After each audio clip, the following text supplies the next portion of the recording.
Will Ford, aka Boosted Media, with the Hello. coolest background in the world. For those of you on Spotify, we're looking at a very sexy blue Lotus Emira in the background of Will Ford wearing his FOV Police iconic T-shirt. Yes. Welcome to the show, sir. How you doing?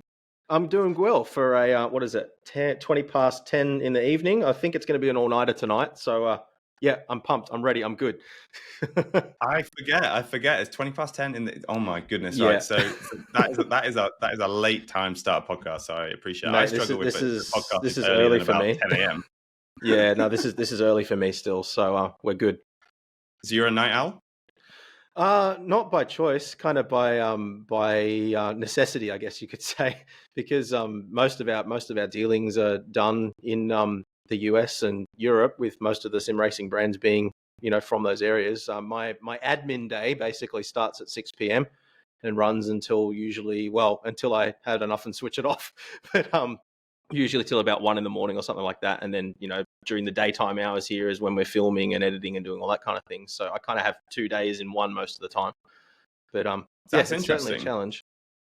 Yeah, I bet, because actually, I guess we speak to Matt Sten of Track Racer, who was US Australia based. He's now kind of spending more time in Austin. But I guess actually, if you think about it, the sim racing world it does lean more towards Europe and America, right? So I guess definitely. being in Australia, do you sometimes feel a little detached from the rest of the sim racing world? We have a higher ping.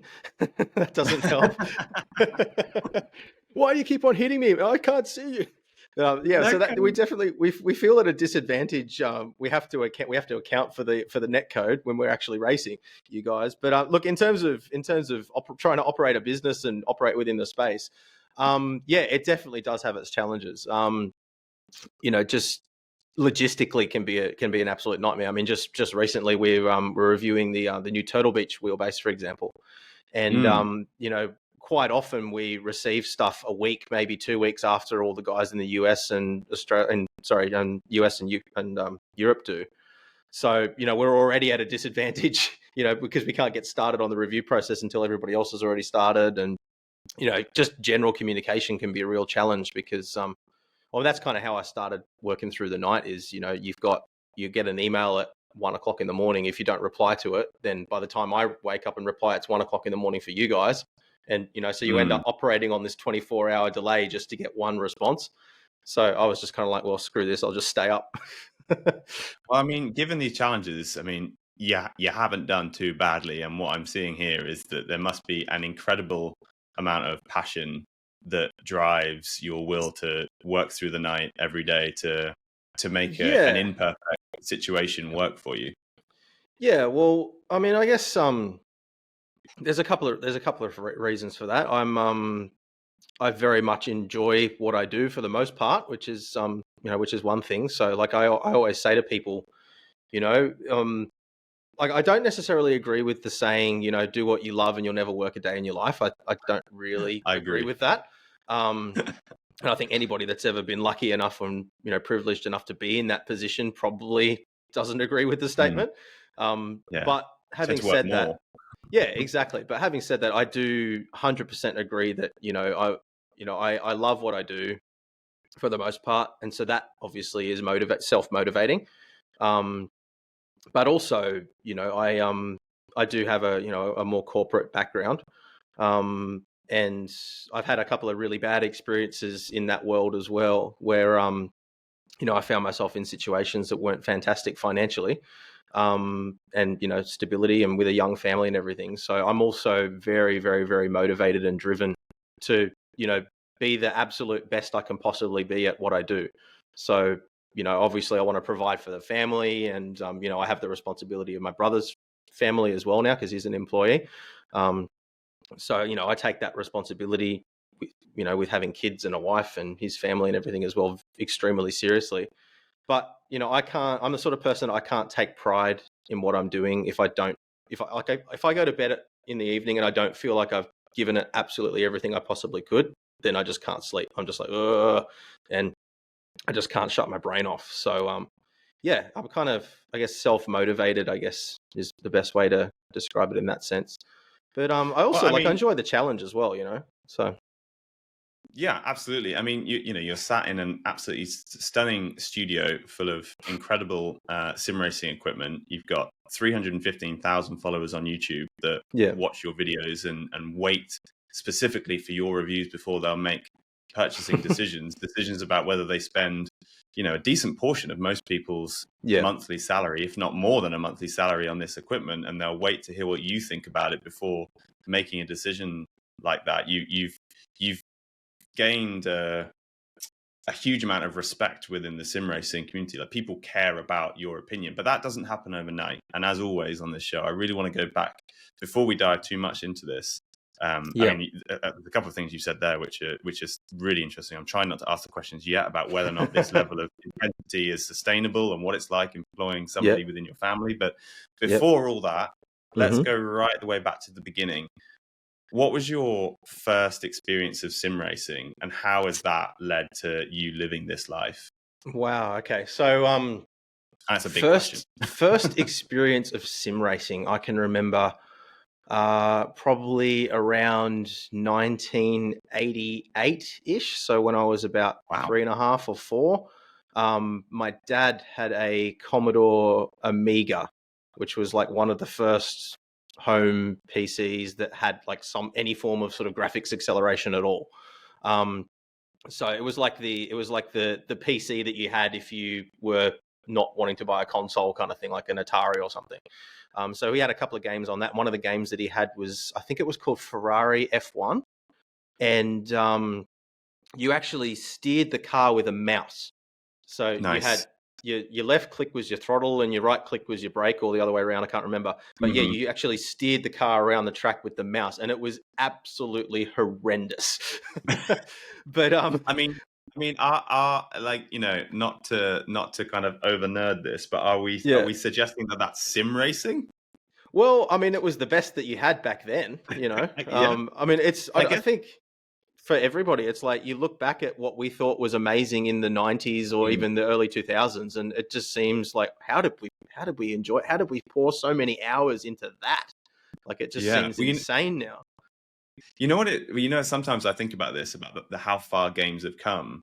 Yeah, But if you think back to your childhood, like for me, I don't go, you know, I don't think back all the way to the late 80s and Commodores. Like my first interaction with gaming is like the Sega Mega Drive yeah, and Atari and then Nintendo 64. And I think yeah, I've told this story before about GoldenEye specifically, right? When I yeah. think of GoldenEye as a kid, I Mm. can see like a crystal clear Yeah. view of every level, the Yep. missions, like it's crisp, like I'm there. I Yep. can imagine being in that mountain pass or going along the dam hmm or the big radar stations, right? And in my head, Yeah. it's like beautifully created.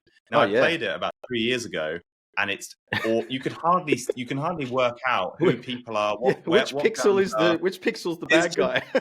it's just or it's just so what I think is, over time, we've had to rely less and less and less on our own imagination because we don't Absolutely. have to fill in the gaps anymore, because those gaps are Absolutely. filled in by incredible graphics engines, which is, Yep. you know, which is a great thing. So, you know, Mm. I wasn't kind of being mean spirited when I ask if it's simulation, because actually what simulation is has Yeah. changed from like an imagination, like a simulation of that environment in your head, to now being like a mathematical simulation, and it's just a Yeah. different version of it, right? Yeah. Well, what I was going to say about that Ferrari F1 game specifically was the reason it fascinated me so much was because on top of the layer of the actual racing, which was pretty garbage, you had all this car setup stuff that you could do. And like I remember Mhm. vividly, there was a section where you could go to the dyno and you could actually tune the engine and change the gear That's cool. ratios and see the power. And even it even had a wind tunnel. So like it was really advanced. As a kid looking at it, I was like, "Whoa, this is cool! I can do all Oh this my stuff." And God. so that's kind of what got me interested in cars. And like my parents were watching motor racing and stuff as a kid as well. Like they were right into their cars and everything. So that obviously helped. But yeah, that was the first sort of simulation experience that I had. Um, and then after that, like I mean, we were lucky. We grew up on an acreage, so we had motorbikes and push bikes and stuff, and we were pretty outdoorsy kids, Tom and I. Um, but we also, we had the Amiga and we played all the, test drive games and whatnot. Mm. But the first actual simulator that I had was probably because we had a Mac after the Amiga, so weren't big into simulation-y type gaming type stuff. We had IndyCar Racing 2, I remember, which I think came out in 96 or 95. And that was kind of like a precursor to iRacing. Like a lot of the UI and everything is still quite similar today. So and that was on a Mac. That was on a Mac, yeah. So it was one of the only racing games that you could get on a Mac. That's the and yeah, first like I remember time I've ever spoken about Macs as a vehicle for sim racing on this show. Yeah, well, we did it because that's what we had, So it wasn't for a couple more years that we got a PlayStation, and then got into Gran Turismo and whatnot. But so we had IndyCar Racing 2, and I spent more time painting cars than driving them in that game as well. Like I've always had a fascination with the mechanical side of things and that side of things. So then we got a PlayStation and got into the Gran Turismo. And I remember, to your point that you were saying just before about how in our minds graphics were incredible, but now when we go back it looks like crap. I remember Ridge Racer Type 4 came out, and I remember vividly thinking to myself, graphics can't possibly ever look any better than this. This looks like real life, This is it. We've peaked. Yeah, this is peak. It's all downhill from here. So I mean, it's funny because like when you load those old games on a modern display that has very defined pixel edges, they do look worse than they used to look on an old CRT monitor. So interesting. There is that aspect of it. But like I guarantee if you go and get an old 32-inch CRT and plug in your old PlayStation, it'll look better than it does. They kind of blur it a bit for you. Yeah, exactly. It softens it, and it's kind of like an Instagram filter. Yeah, that fuzziness. Fuzzy. Yeah, exactly. If you like put the back of your hand on a CRT screen, you can feel the fuzziness coming off of the screen. The static. Yeah. So that was how I got into racing games and simulation. So yeah. And at what point did you first use a wheel? So I had it would have been on the PlayStation. My brother and I had these things called it wasn't Mad Cats. It was called the V3 Racing Wheel, and it was like this thing that you put between your legs. So it had like this flat part, and it came up and you drove it like a truck, and it had digital, analog pedals, but they were they didn't have any sort of load cell or anything like that. It was just a purely position based thing. And I think we were both slower with this wheel than we were with a controller. But, I was like, oh, yeah, this is cool. I remember we played, it was V-Rally and, it was V-Rally and I can't remember what else there would have been Gran Turismo in there and Ridge Racer and whatever. But I remember V-Rally being the big one that we really kind of got into at that point. And then, after that, didn't have a wheel at all for a long, long, long time.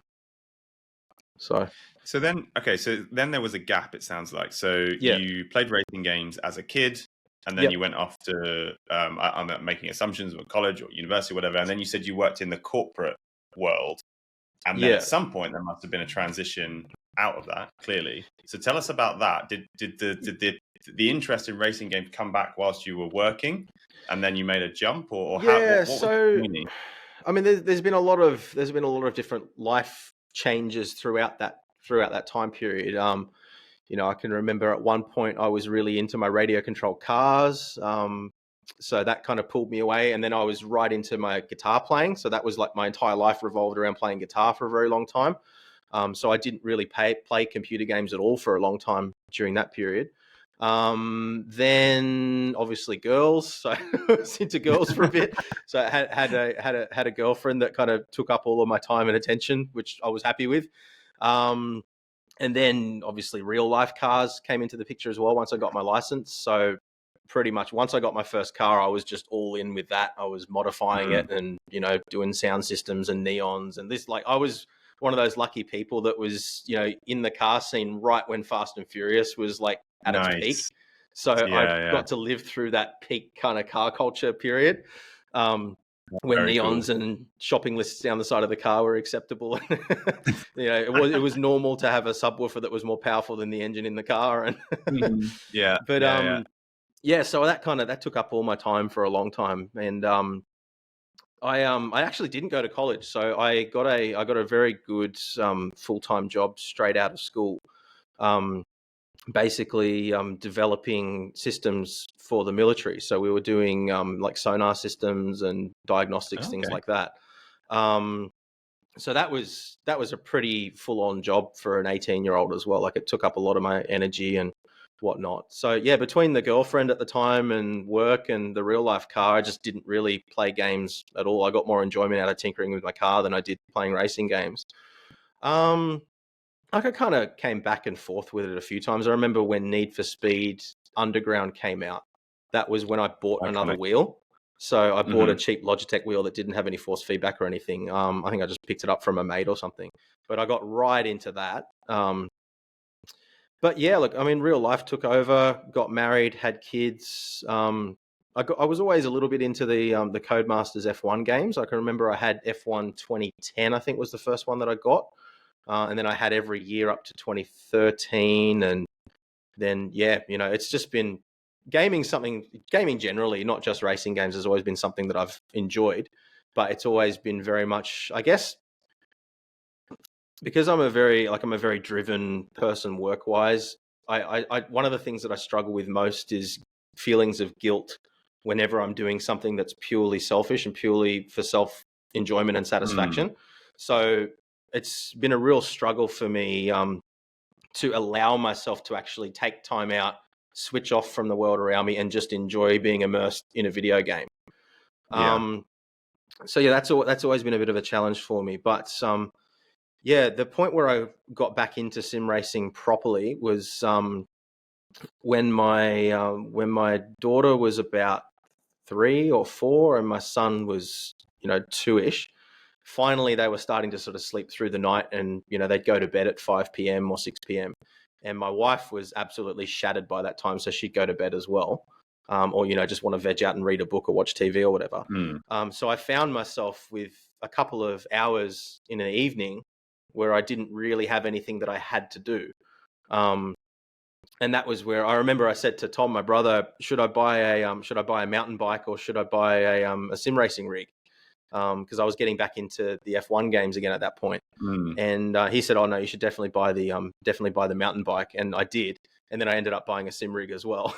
Okay, thank God. I thought it was a pivotal conversation there. Yeah, so this was this is fast forward all the way to like 2018. So prior to Yeah. 2018, I wasn't really I didn't even know that there was anything better than a Logitech G920, Mm. 6 years ago. So like it just went straight up. It was Yeah. crazy. Yeah. And I guess the part of the story that's missing here is the YouTube channel and how that kind of worked into it. So I was originally started the channel purely as like a car modification channel. I actually bought a project car, Subaru BRZ, in 2014. And my job at the time was I was working for Sony as a what was my job? As a e-learning content author and product specialist. So my job was basically to create training modules that would teach people like your retailers like Best Buy or whatever to effectively communicate the products that we sold. So training them on how to communicate the features and whatnot. And this was as I said, around that sort of 2014 period where Web 2.0 had exploded and everybody was starting to move towards video rather than written modules and stuff. So there was a very clear direction within my job at Sony that either I was going to have to start getting competent with producing training videos or I would be replaced with somebody who had those skills. Yeah. And I also, I've got pretty severe anxiety, which is something I've talked about a lot on the channel in the past. And one of my big fears was public speaking and those kinds of putting myself out there. Basically, I've always been terrified of being out there and I guess exposed and vulnerable. So what is it about that you find terrifying? Like which specific element is it? Is it the self-consciousness of being on camera, or is it the concept of thinking that other people want to hear and see you, or because there's a lot of different ways. It's funny, I've always been relatively confident in my knowledge of something. I tend to keep my mouth shut if I don't feel pretty confident that I know what I'm talking about. But for me, it was more fear of being vulnerable and fear of rejection, I would say. I've always been somebody throughout my entire life that has kind of, probably to an unhealthy extent, relied on, affirmation. And like, if I had a boss, like, if, in the corporate world, if my boss wasn't telling me that I had done a good job, I would assume that I was doing a bad job, rather than just accepting that, no news is good news kind of thing. So I've always been too reliant on that positive affirmation and, fear of rejection. So I'd say that was probably what I was most scared of, is that if I put myself out there, I would, be rejected. But also, as part of that as well, a big challenge for me with my anxiety was actually, having the guts to take what was an expensive car for me and modify it. I was always terrified that I might mess something up or, cause a problem. So what I decided, and it was literally like, I remember my wife was out with some friends or something, and I was just sitting there, and I was ordering parts for this car, which I hadn't received yet. It was on order. And it just came to me. I was just like, I should start a channel and just document this process. And my thinking at the time was that it would be a really great challenge in terms of, forcing myself out of my comfort zone, not only in terms of public speaking and being out there, but also in terms of, forcing myself to work on a car and, go outside my comfort zone there as well. Because I knew that I had the technical ability. It was the confidence that I was lacking. So I really wanted to sort of get control of that and, take control of it rather than it controlling me, because it was always something that controlled me. So it was a personal and a professional development exercise, I guess you could say. And how did it go in the early days, those first 100 videos, for example? Because I imagine that's where you get the biggest ups and downs, in that first 100, where one or two take off and one or two flop, and you start to get your first comments coming in. Yeah, it was interesting because back then YouTube was very, very, very different from what it is now. Like, I mean, YouTube content for the most part these days is very it's created in a manner which is conducive to maximizing retention and subscriptions and, all those things. So, back then you didn't have the Mr. Beast style videos, which were just bang, bang, bang, bang, keep attention. And people's attention spans were a lot longer back then as well. We're only talking 10 years ago. Actually, it's 10 years to the day next week that I started the channel. Oh, wow. But congratulations. Thank you. But yeah, so I was lucky that the car that I bought, the Subaru BRZ, it had just come out. So it was a brand new platform that nobody had ever played with before. And like, it was an instant cult car, So, and yeah, so I was doing a lot of things with that car that nobody else was doing at the time. So that immediately gave it more attention than a channel. Like, if it was just a vlog channel competing with a million other vlogs doing exactly the same thing, that's a lot harder than if you've got a very specific niche that you're targeting immediately. So, I mean, like, it took me, I can't even remember, it probably took me a year to get to, well, probably 6 months to get to 1,000 subs. And a typical video was getting, probably a couple of hundred views. But I was very, very active within the community around that car as well. So, like, I was very active in the Facebook group for the, the local car club and everything. And, so I was very good at kind of pushing the content out through those channels as well, which got a lot of organic views within the target niche. So I wasn't relying on organic YouTube growth specifically, if that makes sense. I wasn't relying on YouTube pushing things to the news feed as much as a lot of other YouTubers would. So I had relative success within very, very, very small niche pretty quickly. But that said, there was another YouTuber who started doing the same thing as me at the exact same time. A lot of people that are listening to this probably know TJ Hunt. So he's a very, very popular car guy now in the States. And like, he took a different approach to what I did. I kind of focused on the technical side of things, making how-to videos and reviews and whatnot, whereas he very much went down the road of, a vlog style channel and an experience type thing. And his channel's got millions and millions of subscribers. I haven't even looked recently, but like, he's been extremely successful, and it's funny, like looking how we both went different directions, but started off with exactly the same thing is very interesting. But so it got a pretty decent following pretty quickly within a very specific niche, I would say. Yeah. So you're in a niche, and it is a car niche, admittedly, but not a sim racing, not a gaming niche. Yep. And given you've already said that you have you had an element of like a fear of rejection. Was starting to transition to or move totally towards sim racing, was that something you worried about because you had an audience that wasn't there for necessarily what you were going to do? Absolutely, yeah. So when I mean, there's more to fill in the story there as well. But basically what happened was the channel was completely revolving around this project car. I think I had about 8,000 subscribers at that point, which was pretty decent for such a small niche. And I actually bought that car because my wife and I were of the understanding that we would never be able to have kids. So I thought, well, screw it, I'll buy myself a 2-door sports car. And then and then literally a couple of weeks before I took delivery of the car, she got pregnant, which was amazing and awesome. So I held on to the car as long as I possibly could. But ultimately, obviously, I had to sell it because we had a growing family and everything. And like I advertised the car, and I kind of was planning on just giving the channel to whoever bought the car. Because I mean, the car was extremely modified. It was only ever going to be purchased by somebody who was a car guy like me. And even further than that, it was probably only ever going to be purchased by somebody that was of a similar kind of mindset to me, with attention to detail and everything. So my intention was to just give the channel away with the car, because I just assumed that there wouldn't be any carryover. But so I sold the car. The guy that bought it just wasn't interested in the channel at all. And then I bought myself a BMW M235i.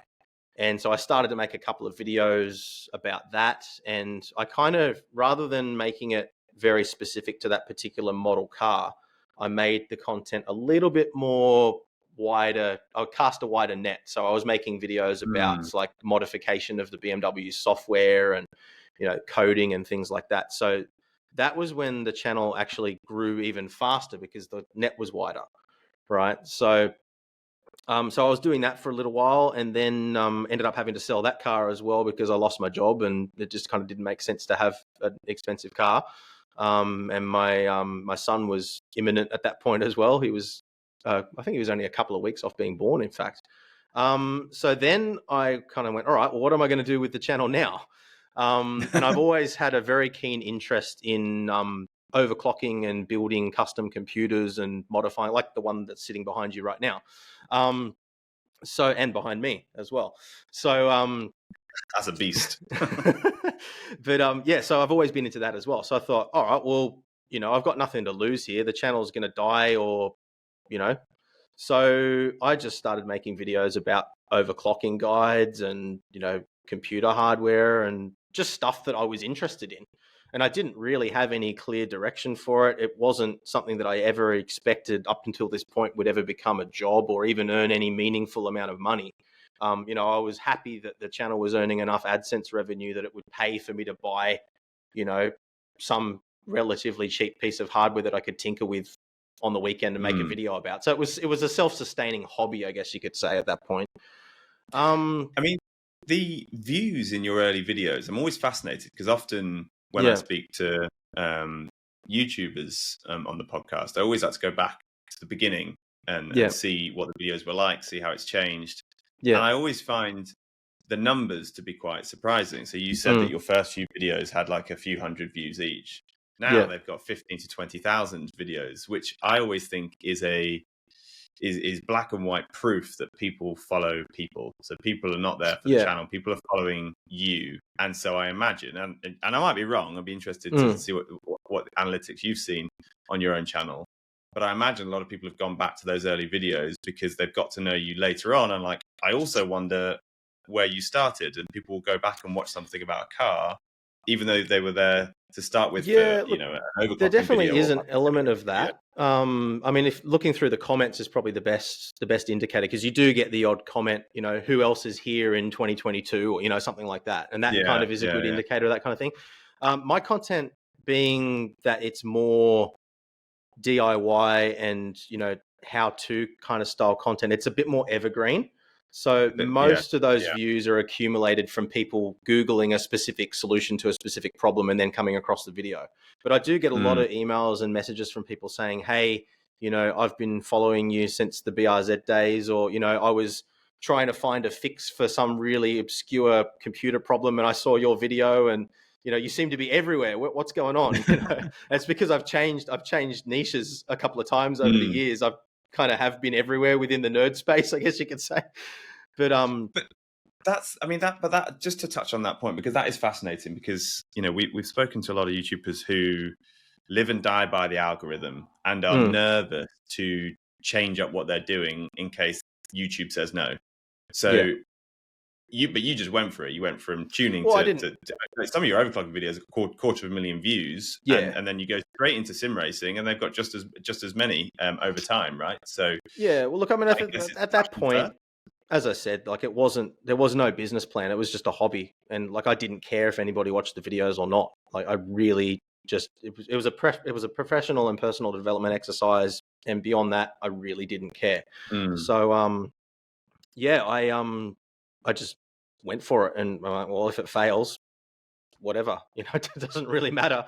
So, and again, like I wasn't putting a lot of thought into, a strategy or anything like that, because it wasn't really what I was focused on. My wife had started a business at that point as well, so we were sort of trying to grow that, and I was working full time as well. So, I didn't really think twice about going. Well, I mean, I thought about, okay, what am I going to do now that I don't have a car that anybody cares about? And I just thought, well, I'll just make videos about what I'm interested in. And, I think that I'm quirky enough and I do enough interesting things that there's always going to be some nerdy guy out there that wants to see what I'm up to, So I knew that I'd find my people, but I wasn't sure how many of my people there were out there, I guess you could say. Well, I mean, there's a lot. It's probably the answer. And do you know, it's really funny because one of the videos that stands out to me when you go back to your earlier days, obviously the channel's nearly 10 years old, but I'm looking 5 years. About 5 years ago is when the transition to sim racing started to happen. And you've got a load of you've got some like unboxing videos of various parts, and then you've got some gameplay videos. You did the full size F1 video, and then some more gameplay, and then are cheap phones any good? $1,500 versus $125, and it's just sat there in the middle of all of this, and I just love this. Like, you know what? That one seems to me like you just asked yourself that in your head and thought, well, I'll do a video about it. Yeah, it was just something that I thought was interesting, and I mean that would have been that phone video. I think it was cheap. It was cheap Android head units. I think it was, not phones. That was literally one of the very first things that a company ever offered to send me, if I remember correctly. Interesting. So I thought it was the coolest thing ever. I was like, what? So I was keen to just sort of check it out and chuck it in a car or whatever. And so I mean, this is one of the, when you don't have a proper strategy or any kind of plan for anything, I very much did fall into that trap back then of, oh, people want to send me stuff. This is amazing, So that was probably the reason why, like, by the time it arrived, it was already kind of not the direction the channel was naturally kind of steering towards. But because they'd sent me this thing, obviously, I had to make the video. So yeah, that was probably why that one stood out as being a little bit obscure, because it was one of the very first, where scenarios where somebody had actually sent me a product for the purpose of, checking out and making a video. So yeah, it's fascinating to look at your videos and see how the trends, they kind of come as groups. I notice it's it's what you're particularly interested in a given week, given month, and it goes back and forth between them. And now I think in the more recent videos, there's been a lot more hardware reviews, but you've told me separately that you've got like a months and months of backlog of review items just sat there in the studio ready to go. So you have these commercial pressures. So at what point did it go from hobby to, okay, I think this could be this could put food on the table and I can do this every day? Okay. So as I kind of touched on earlier, I was working full time, and I mentioned that I had that really bad scenario where I lost my job and, kind of didn't have any other cards left to play. So at that point, I took a job working as a marketing manager for a car performance workshop. And the owner of that business was a good friend of mine who I'd gotten to know through being a client of the company over many, many, many years. And I used to look after their online forums and whatnot. So yeah, I started working for him and, basically as a marketing manager. And because we had a personal relationship as well, he had a lot of trust in me. And basically he was happy for me to, as long as the work got done, he didn't really care if I was doing my own thing on the side or whatever. As long as he was happy with the output, it didn't matter. So that gave me a really great opportunity to start to focus on growing my channel more specifically, while still having the safety net of a full-time income behind me. And I think that was probably the thing. If it hadn't been for that, if it hadn't been for his faith in me, Boosted Media wouldn't exist today, because I wouldn't have been able to cross that threshold of going, putting the effort in required to grow a channel when it's not earning enough income to sustain the time that it requires to actually grow the channel. So that was definitely, that was a really big challenge. But yeah, so to answer your question specifically, I just wanted to give you that little bit of background information so you understand how the transition was even possible. So it was probably around late 2019-ish was when I kind of went full time with it. But the lead up to that was I could very much see that the sim racing review videos were starting to take off, and like it was gaining a lot of traction. And my gauge for that was that I noticed that people, like if I hadn't reviewed something, people were starting to ask why. And so I was thinking, okay, well, obviously I've built enough of a reputation within this space now that people are valuing my opinion on these things. And the income that I was earning from the various different income streams that we have, so like affiliate marketing and the AdSense revenue and whatnot, they were starting to get to the point where it was close enough to a full-time wage that I could have, like if I'd lost my job, I would have been okay, but not quite good enough that it was worth the risk, if that makes sense. Right. Yeah. And it was very, and the thing with and we can talk about this in as much detail as you want, but the thing with the approach that I've taken to Boosted Media, with my primary source of income being through people choosing to support the channel via affiliate links or via donations or whatever, rather than actually charging money directly for producing a video. The downside to that, the upside is that it's scalable, because I'm not exchanging time for money. So if I produce a video and 10 people watch it, the time that I spend producing that video is the same whether 10 million people or 10 people watch the video. So it scales pretty much infinitely up to the point of, saturation of the audience at least. But like I saw the potential there. And the job that I was doing full time wasn't really something that I wanted to do for the rest of my life. I had a very powerful experience in the job before that kind of taught me that, it was better ultimately to be working for myself. Around sort of mid 2019 was when I really kind of started to see, all right, people clearly are valuing my opinion on this stuff. Back then as well, there wasn't a lot of other sim racing YouTube channels. So Inside Sim Racing had just shut down right before I started. That was just pure coincidence. But really it was only, in terms of long form detailed reviews, it was really just me and Sim Racing Garage that were doing it. And then you had a couple of other smaller channels that were doing, sort of like more bite-sized kind of reviews, but not really, it was more of an opinion piece than an objective kind of pull apart, look at the details kind of review. So it was only really sort of me and Barry that were doing it. And so I knew I had the confidence from looking at the situation. I thought, okay, well, I know that I've got the technical skill and the knowledge to make this work. And I can see that people clearly are starting to value my opinion. And I can see that businesses are starting to want me to review their products. So before taking the leap of going completely full time, I invested what was quite a bit of money for me at the time into completely remodeling my garage into a studio. So that was around, I think, May 2019. So up until that point, I'd literally been set up in the dining room of my house, and you can go back and see all the videos where we transitioned across. So, that was like, I think I spent something like, I want to say somewhere in the vicinity of 10,000 Australian dollars converting my garage into a studio, which is devaluing the house because nobody wants that. They want the garage. Unless another YouTuber comes along. Well, yeah, it is becoming more common, but I did actually end up gutting it before I sold the house.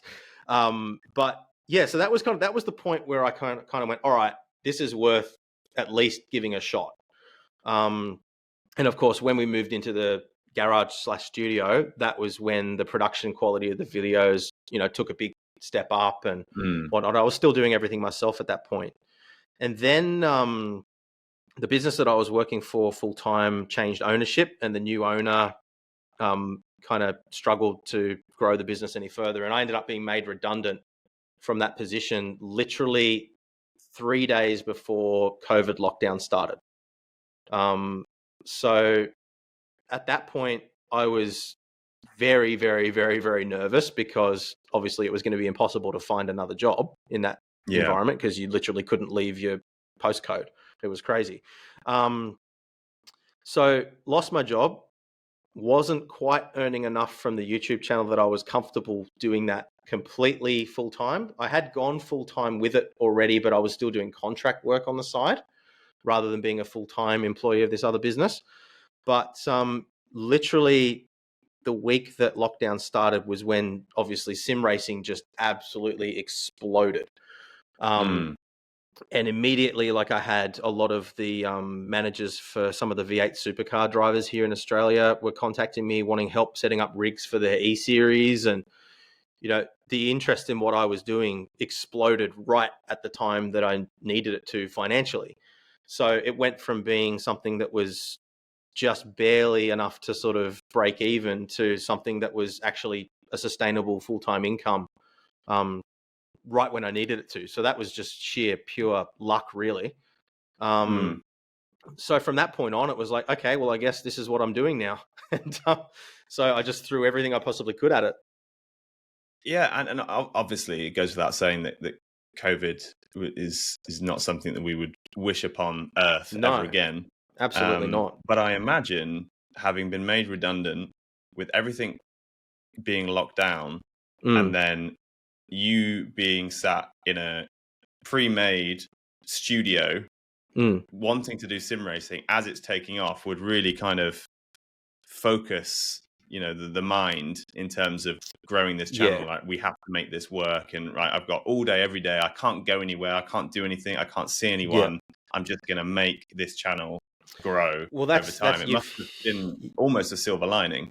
Yeah, so you've hit the nail on the head there with the statement, I have to make this work, because that was the first time in my life that I didn't have any sort of safety net.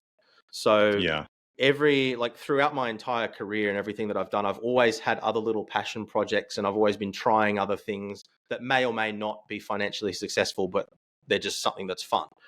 So like, I did Android app development for a while. I did game development for mobile devices for a while. Little things like that any one of them could have taken off, but none of them ever did. And I think that's a pretty typical kind of entrepreneur story, is, I did a million things that didn't work before I found something that did. So that was very much the case for me as well. But yeah, look, I mean, that kind of just happened at the right time. I didn't have any other cards to play. It was literally either I make this work or we have to remortgage the house, and we would have been in a lot of trouble.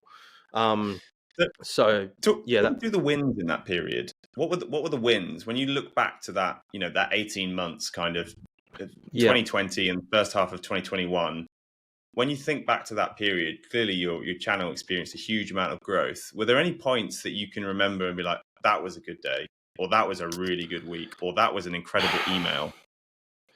Yeah, look, it all kind of just exploded so quickly. And look, honestly, it's It's an awkward thing for me to talk about because I still struggle with feelings of guilt over the success that I had during a period where so many people were struggling desperately. I mean, like I struggled with personal relationships, friendships, all those kinds of things because my situation was so different from everybody else. I'd hit the jackpot in terms of, trying to launch a new business. Yeah. And, so many people around me were losing their businesses every day and, wondering where their next meal was going to come from, having had a good, stable job a couple of weeks beforehand. Like things just turned around so quickly. So it did give me a lot of time to kind of reflect on everything. And, I had to deal with a lot of feelings of guilt through that period. But yeah, look, I mean, I think the sudden rapid growth in interest organically was probably the thing for me, rather than it being like a specific day or a specific video that I made that kind of was a turning point. It just kind of snowballed over time. But it was when I started getting emails from, bigger companies. And I think if I had to put my finger on one particular thing, it would probably be, and this was probably a little bit before, I think this was around the time that I moved into the studio. So it was before the whole COVID thing happened. But when, and I can't remember whether I reached out to them or they reached out to me, but when Simucube said that I remember I had a meeting with Simucube and they wanted to talk about me reviewing some of their gear. And they immediately went straight to wanting to send me their ultimate wheelbase. And, that is a very, very expensive piece of equipment. And like it was way, way, way, way, way more valuable than anything that I'd ever reviewed or even considered reviewing before. Like I wouldn't have had the guts to approach them and say, hey, can you send me a ultimate? Like I wouldn't have done it. So the fact that they were willing to, invest in what I was doing to that extent was quite eye-opening for me. And that opened up the whole thing of, okay, well, you have to have the mindset of, you're obviously not producing equipment in order to receive free gear or anything like that. So that was the point where I had to start considering, okay, what am I actually doing here? Am I a reviewer? Am I an influencer? Where am I actually going with this? So that was the point where it went from being a hobby that I didn't really have any sort of plan for and had no idea what I was doing and just was sort of seeing what happened, to the point where I was like, okay, this is starting to get serious. I need to actually have a proper plan and a strategy for dealing with this. Otherwise it's going to get crazy. And so if I had to put my finger on one sort of turning point, that was probably the point of realization where I thought, okay, this is getting bigger than just making silly videos, So I mean, that's really interesting, because I think my personal, not that, it's hugely valuable, but my personal opinion of the Boosted Media channel is that it's got two main things. One is it's a review channel, I would say, in my mind anyway. And secondly, it has the USP, the kind of like added little something of the ultra realistic videos. We do the kind of helmet cam style. So whenever I think of Boosted Media, it's those two things. So has that been the strategy ever since late 2019, and you've stuck to it, or has that strategy evolved? So it's definitely a strategy that's evolved. So my main focus at the point where I decided to go full time with it and build the studio was primarily, well, pretty much entirely just on product reviews and how to's and, experience, like sharing the experience of, learning about this stuff as I went along. I did sort of start making some racing videos, which were just, screen capture style videos. And, like I'm not the fastest guy in the world. Like I'm not Dave Cam or, Dan Suzuki or any of those guys. I think that my skill level probably represents the majority of people in sim racing, so I feel like I'm probably maybe a little bit more relatable than some of those other content creators that are a lot faster than I am for that reason. Because people can kind of look at what I'm doing and go, oh yeah, I'm quicker than him, or I'm faster than him, or whatever. Whereas some of these other guys, it's just like, okay, I'm never going to be that fast. So, so I think that gave me a bit of a point of difference with it. But yeah, so I dabbled with making those racing videos for a while, and they never really went anywhere. And they do. I mean, I think the thing that a lot of people don't realize about making racing content specifically is it can be an absolute grind. Like, particularly when you're relying on people in an online lobby behaving themselves. I can honestly tell you, like, the number of times I've spent 3 or 4 days just attempting one race just to get something that I felt was actually worth posting. Because I mean, I think one of the big things with a lot of these channels that just post racing content is they don't actually often put themselves in the eyes of the viewer and say, okay, if I was a viewer, would I actually want to watch this? Like, what reason do I have to actually watch this content? And for me, I was pretty aware of that. So I always tried to have something in there that was a takeaway for the audience. So like, if I messed something up, I'd go back to the replay and I'd say, okay, let's have a look and let's see what I could have done differently here and sort of learn from it together.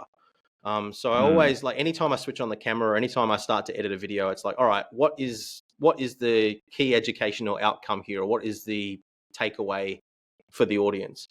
But yeah, look, the racing videos never really went anywhere when it was just a screen capture because there was not really any point of difference, right? And then we had the opportunity to build that triple 65-inch 4K rig, which the mega rig. Yeah, like, it's nuts to think that was like 3.5 years ago almost now that we built that thing. And that really was what gave us the point of difference with the racing content. So that was the point where the racing content absolutely exploded. And we had a couple of videos where I put my wife in the rig as well. And one of those one of those has got like 8 million views on it now, something insane. It's still one of the best performing videos on the channel. So that was what gave us our point of difference and really grew the hyper realistic racing side of what we do. And that was the point where it kind of went from, I better make racing videos because I'm a sim racing YouTube channel, and like, just purely for relevancy, I guess, but not really having a purpose beyond that, to, okay, the way I strategize those hyper realistic videos is, this is a great way to actually get people interested in sim racing. So they see that, they think, wow, I've never seen anything like that before. Sim racing looks amazing. I'm going to check this out. And then hopefully they'll go and they'll find one of our review videos, and, maybe they'll choose to support the channel if they decide to purchase something, or they, find our content valuable. So that was the strategy around that. And that's kind of the reason why I haven't separated and made a second channel just for racing content, because I want people to kind of go, all right, this sim racing stuff is amazing. Let's check it out. And then hopefully our review videos can help them as well. And I do get a lot of emails from people, probably 2 or 3 emails or messages a day from somebody that's just saying, I got into sim racing because of your videos. Can you help me choose what gear to buy or whatever? And yeah, so I think that strategy has definitely worked. So yeah, it's very apparent when you watch your videos or study your channel, or even just this conversation. It becomes very apparent how many disparate skills you need to be able to pull off what you've pulled off. So you need to have an understanding in order to achieve what you've achieved and the content that you've achieved. You need to have an understanding of a basic understanding of kind of electrical engineering, hardware specs, software, firmware, recording, screen capture, streaming, branding, marketing, script writing, or PR almost from how you respond to things. Well, PR has become the majority of my job now. Yeah, exactly. And then business development, even when you're talking to these brands and reviewing contracts, and it's a huge amount to learn. Of all of those various columns, and I probably missed some, what's been the most challenging to get right over the years? Definitely the way. Well, there's two things. I think that, what's the best way to word this? So with I think formulating a proper strategy right from the start, where I decided that I was going to make it make a go of this as a business strategy. So having the big picture mindset, I think, was one of the big challenges. And this is where a lot of people get hung up with review content in general. I mean, we could probably have a whole podcast just talking about the the ethics of reviews. I recognized immediately that reviews have a big problem. And that is that the people that are watching reviews don't necessarily know whether they're watching an endorsement or a review video or exactly what they're getting into. And a lot of times they don't necessarily even care, right? They just want to be spoon-fed an opinion, or they want to see whether their opinion of a product matches your opinion and whatever. They don't care. So immediately, because I've got a super analytical mind, I've got Asperger's, so I'm super just analyzing everything all the time. The first thing I did once I decided that I was going to do this review thing and, make a go of it, was zoom out and go, okay, what do I actually need to do to make this successful in terms of building a strong reputation and respect within the community? And it's like, it would be so easy for me,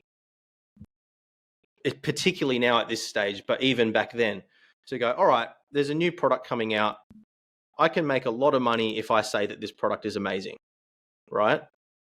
And that is something that is always, an opportunity for, for influencers. A new product's coming out, we just say it's amazing, we'll make a ton of money and everybody's happy. What I needed to do was I needed to zoom out beyond that and go, okay, I could do that, but if I'm not being genuine and honest with my audience, eventually that's going to come out. So looking at it as an opportunity to make money off a specific product is a very, very, very short-sighted strategy, because as soon as the viewer's experience with the product doesn't match what you've said in your review, your reputation's gone. Nobody's going to watch your channel anymore. You're not going to earn any money. You're not going to get sent any products, and it's going to be over. So if boosted media is like NASCAR heat is the next phase of sim racing, it has arrived early, then it's yeah, exactly. So people see through that very, very quickly as a community, and sim racing in particular, which one of the things I love about the sim racing community, although it can be very challenging, is how protective people are of their hobby. So there's a lot of stuff that you could get away with within the wider tech space that there's no way you could get away with it in sim racing, which is great. I love how accountable the community keeps us creators. So that was definitely one of the biggest challenges and one of the hardest things to get right. And we've missed the goalposts a few times. There's been a couple of things that I've done along the way that I've kind of realized weren't quite what I should have done. And then I've, changed the strategy and adapted, and, you learn along the way, because I'm lucky that I have the corporate experience, and I know how to grow a business and whatnot just from observing others doing it. But that doesn't mean that I'm always going to get everything right. And, I've made a lot of mistakes and adapted. So that was one very big challenge, was, zooming out and looking at it from the wider perspective, what's actually going to benefit the community the most. But then also just managing relationships with the audience as well has been a very difficult thing to get right. And my belief is that look, my reality is that I am, and my family is, and my brother's family are completely reliant on the community appreciating what we do. If the community doesn't appreciate what we do, we don't earn any money. It's as simple as that. So for me, the absolute most important thing is that I maintain that trust within the community, and that is always at the forefront.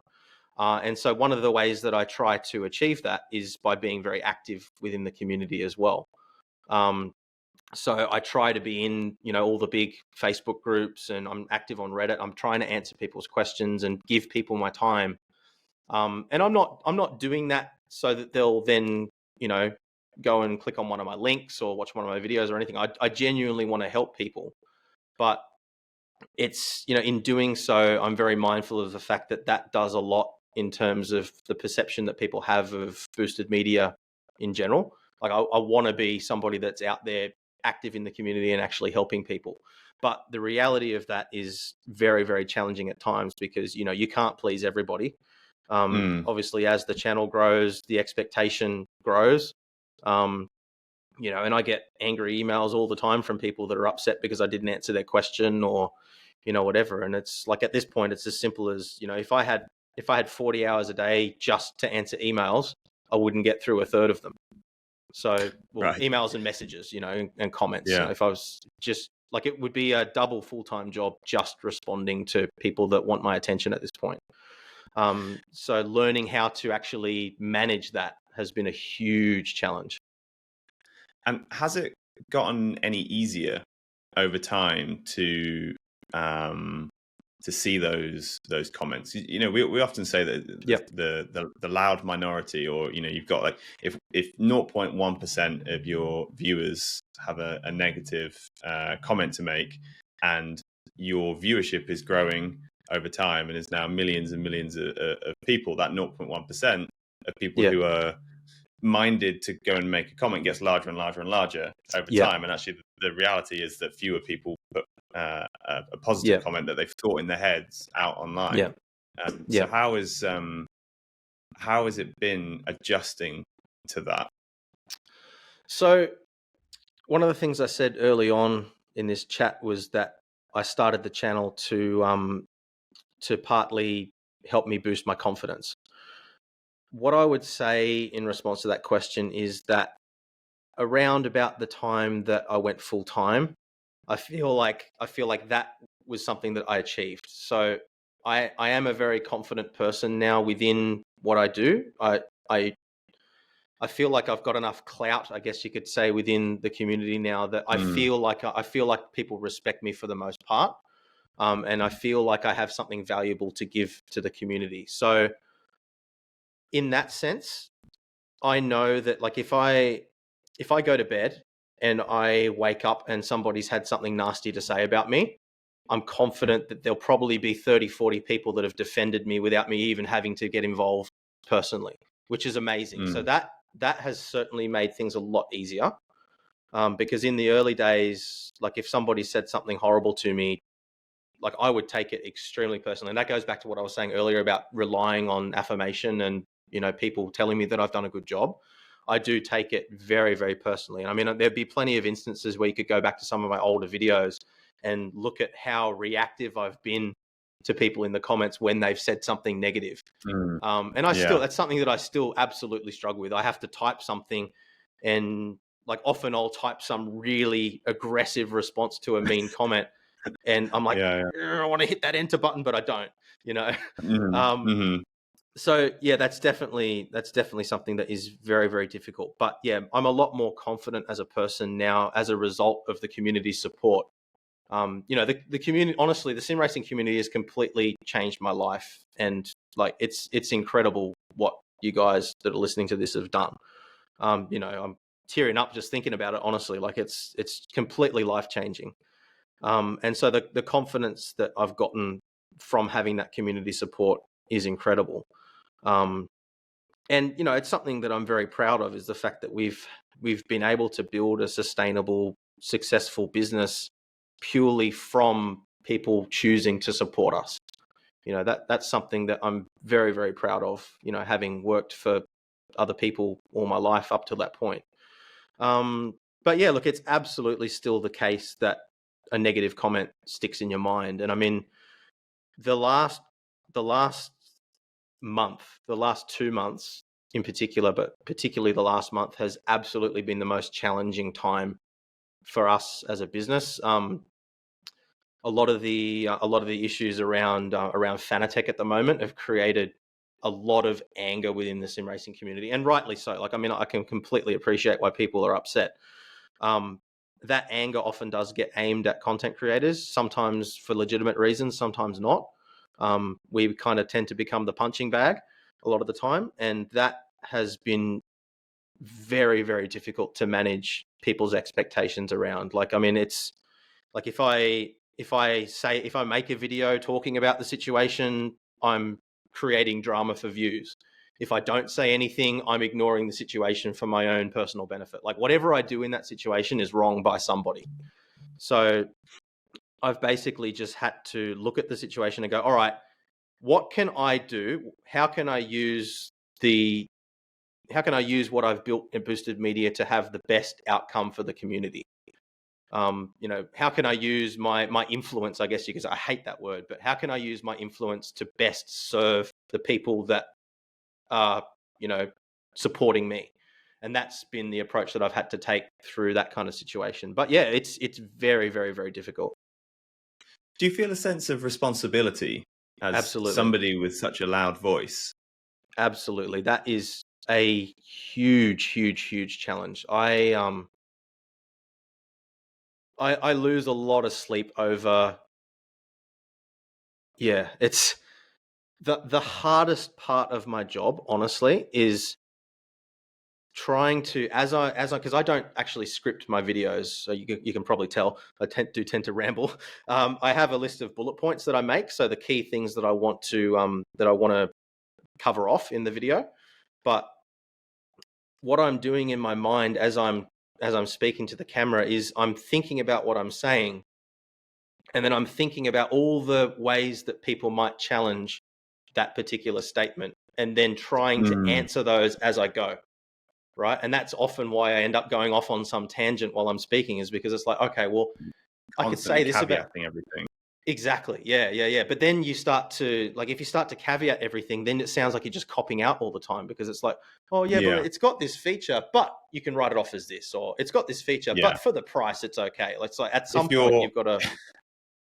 Yeah, if you're one side, the other side will kick off. If you're the other side, the one side will kick off. If you're sat on the fence, they'll both kick off that you're sitting on the fence. So Exactly.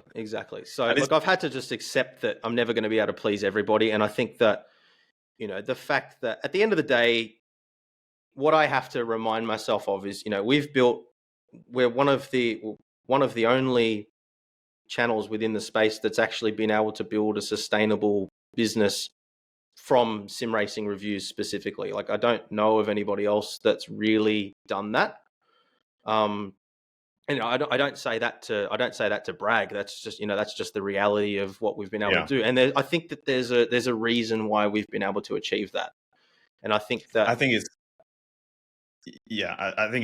incredible. I think it's absolutely incredible. I think something that's really struck me in this during this podcast is when you said that the whole point of boosted media was to boost your confidence, and it's very apparent in the way that you answer questions about how you deal with negativity that feels like it's embedded and intrinsic within you now, that actually you have this bedrock of self-belief based on the successes that you've had and the way that the channel has grown, but more importantly, the manner in which it's grown and the way it's carried itself.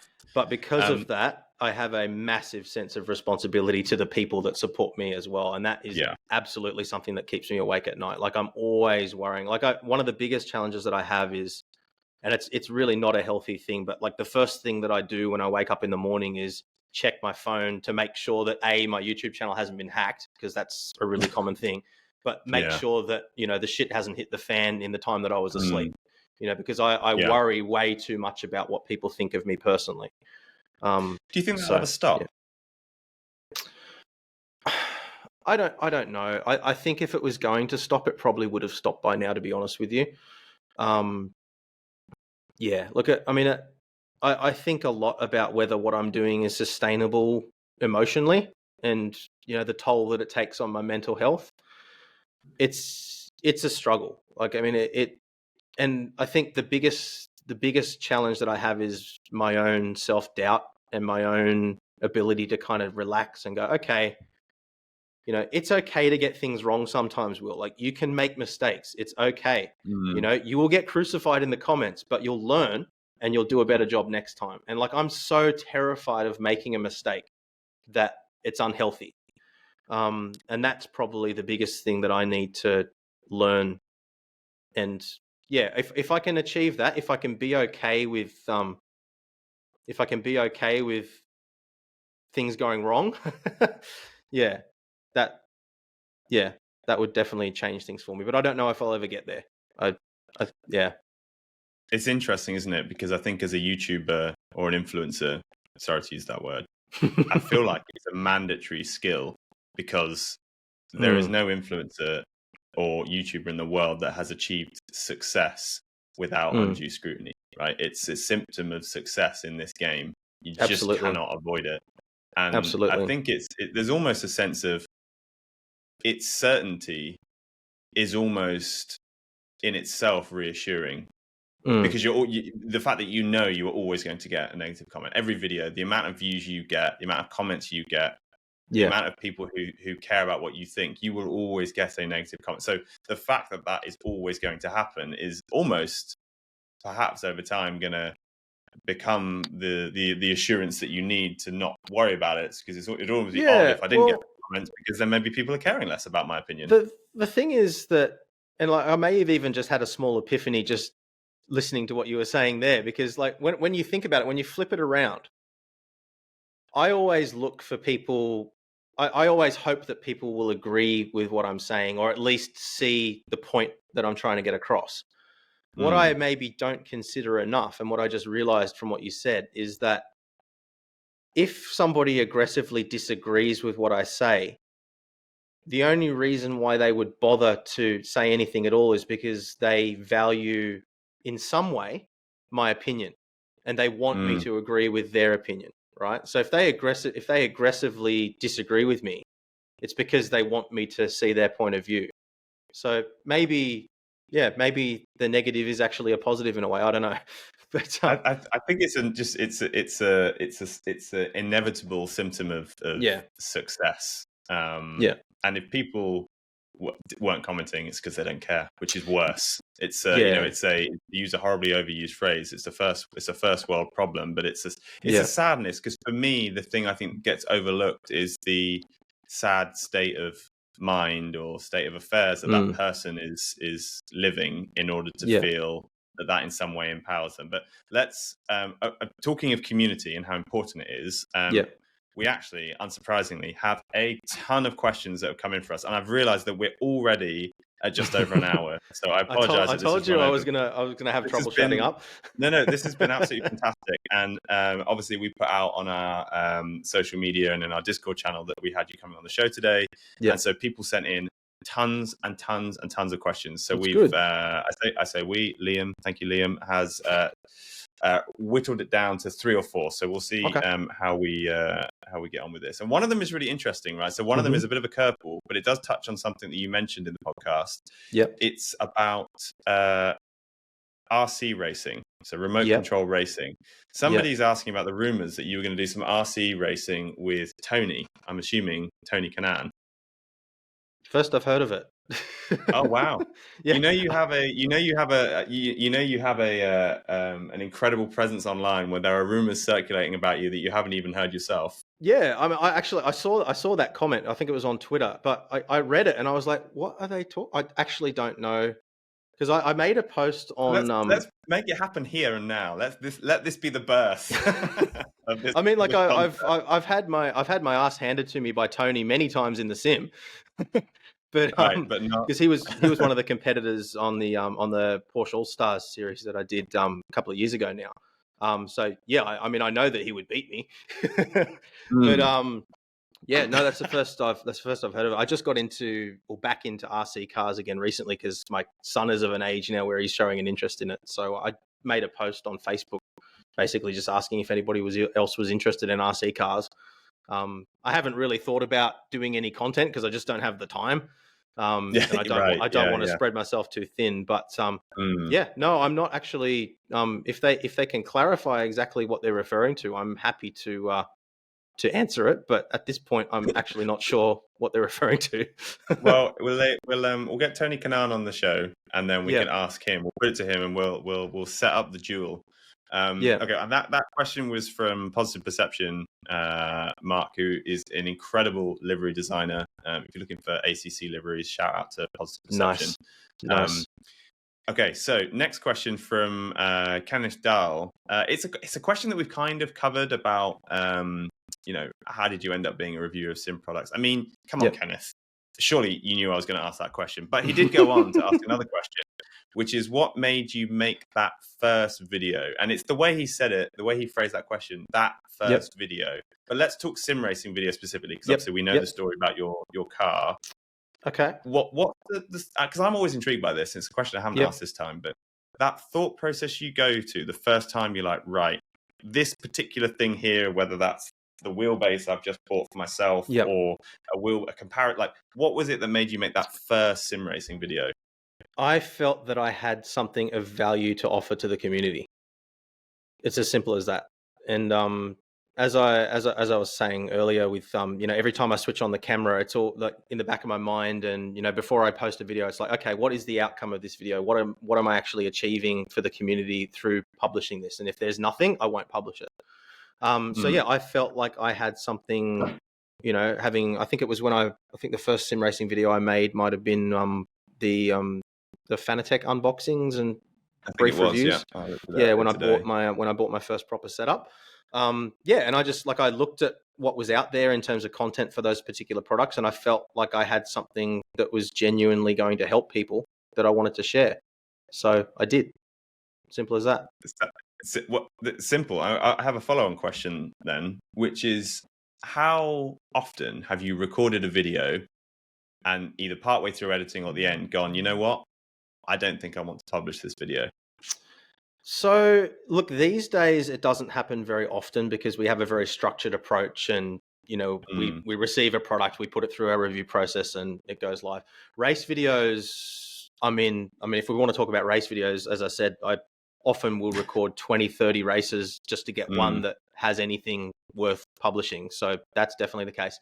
Look, back when I was doing more, I fell very much into the trap when I had that first big success with the Wife Drives video that went absolutely berserk. I was like, all right, video every single day. And I fell into the trap of making videos just for the sake of it, rather than making videos because I actually had something of value. So that was the lesson that I learned from, completely burning myself out trying to pump out videos every day.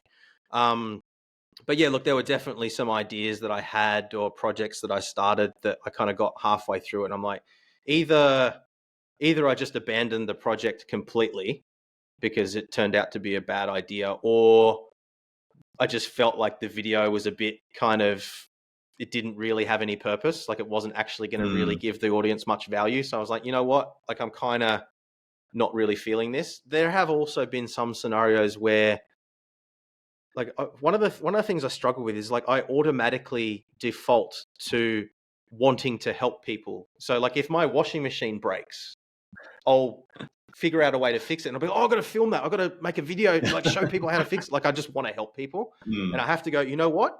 It's okay to just fix it and walk away. It's okay. So, well, that leads me to another question, and not to steal our audience's questions, but I was just thinking then about Mark's question about the RC racing, and would you do a video on it? And you said that you're getting back into it, but you don't have time to record it. Is there an element now, because you create videos for a living, that actually you kind of don't want that to stray into everything you do? So if you were to go and do some RC racing with your son, maybe that's just something you go and do and experience together, and it's a little more special for that reason. Absolutely. So that's one of the challenges when your job becomes, when your hobby becomes your job, it does absolutely have an impact. And like, I absolutely love what I do. Like, I have the absolute dream job, but it is still work. Like, when we just received the ProSimu T1000 motion rig here today for review. Nice. And we've got the Cubic 4DOF system here as well. And, we receive a lot of very expensive hardware to review. Honestly, at this point, it's work. Like, I get excited about it. I'm passionate about the hardware and I love it, but like, I'm not motivated by the accumulation of gear or anything like that. So when I receive a new product now, it is a work thing and not a hobby thing, very much so. And I think that's, again, this is probably a subject for a completely another podcast, is, how that influences bias in reviews and whatnot, because I'm very much of the opinion that because I'm so disconnected from the monetary value of hardware, obviously it's a consideration in terms of the value proposition for the audience, but in terms of what I'm receiving, I get just as excited about a really cool $20 thing that genuinely helps me as I do about a $40,000 motion rig. Like, I just don't care about the value, because and I know that's a difficult thing for people to grasp, because the first thing that people always default to when we talk about, I don't trust this reviewer because he receives something for free. I spend thousands of dollars a month on security and insurance like having all that stuff costs me money, storage and everything. I don't need any more sim gear. I don't want any more sim gear for myself. Please stop.